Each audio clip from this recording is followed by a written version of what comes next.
Всем привет! Вы на канале Голос Анха. С вами Хабиб. И сегодня в видео я расскажу о начале ретроградного движения Нептуна, которое начнется уже 4 июля. 4 июля 2025 года наступает период ретроградного движения Нептуна, планеты, управляющей иллюзиями, мечтами и, что немаловажно, обманом. Это астрономическое явление, продолжающееся до 10 декабря, несет в себе существенные изменения в энергетическом поле нашей планеты, влияя на поведение и эмоциональное состояние людей. Не стоит воспринимать это как некий мистический ужас, но и игнорировать потенциальные трудности было бы неразумно. Влияние ретроградного Нептуна будет неравномерным, волнообразным, с периодом затишья, когда его влияние кажется минимальным. Однако это иллюзия спокойствия, которая может привести к неоправданному ослаблению бдительности. Не обманывайте себя, потенциальная опасность присутствует на протяжении всего периода. Одним из наиболее заметных последствий ретроградного Нептуна станет усиление эгоизма. Мы, как отдельные личности и общество в целом, можем столкнуться с повышенной сосредоточенностью на собственных потребностях и выгодах, зачастую в ущерб интересам окружающих.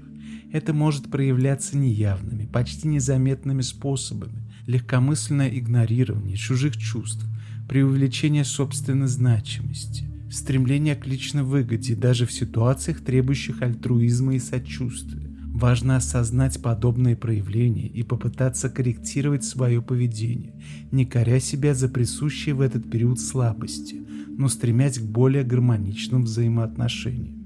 Возможно, самое тревожное последствие ретроградного Нептуна – это угасание доброты и сострадания. Мир может показаться более холодным и бездушным. Акты самоотверженности и альтруизма станут редкостью.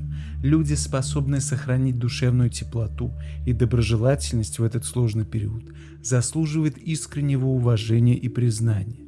Однако не стоит ожидать чудес от себя и окружающих. Вполне возможно, что вы сами столкнетесь с ухудшением собственного настроения, повышенной раздражительностью и склонностью к негативным мыслям.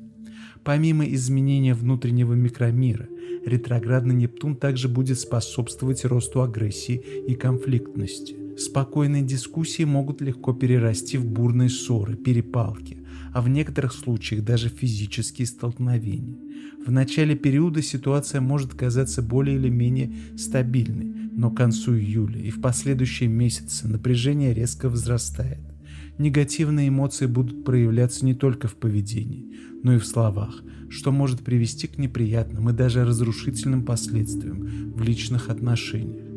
Особого внимания заслуживает повышение криминальной активности. Ретроградный Нептун создает благоприятную среду для мошенников и преступников всех мастей. Будьте бдительны как в реальной жизни, так и в виртуальном пространстве. Не доверяйте сомнительным предложениям. Проверяйте информацию из неофициальных источников. Будьте осторожны в онлайн-коммуникациях и финансовых операциях. Защищайте свои личные данные и финансовые активы от незаконного доступа. Помните, что предупрежден, значит вооружен. Период ретроградного Нептуна – это время повышенной нестабильности и требует от нас особой внимательности, сдержанности и бдительности. Важно контролировать свои эмоции, быть более терпеливыми и внимательными к окружающим и не поддаваться на провокации. А на сегодня это все, и помните, что это временное явление, и после 10 декабря энергетика планеты изменится. Однако уроки, извлеченные из этого периода, могут оказаться необычайно полезными в дальнейшей жизни. До новых встреч!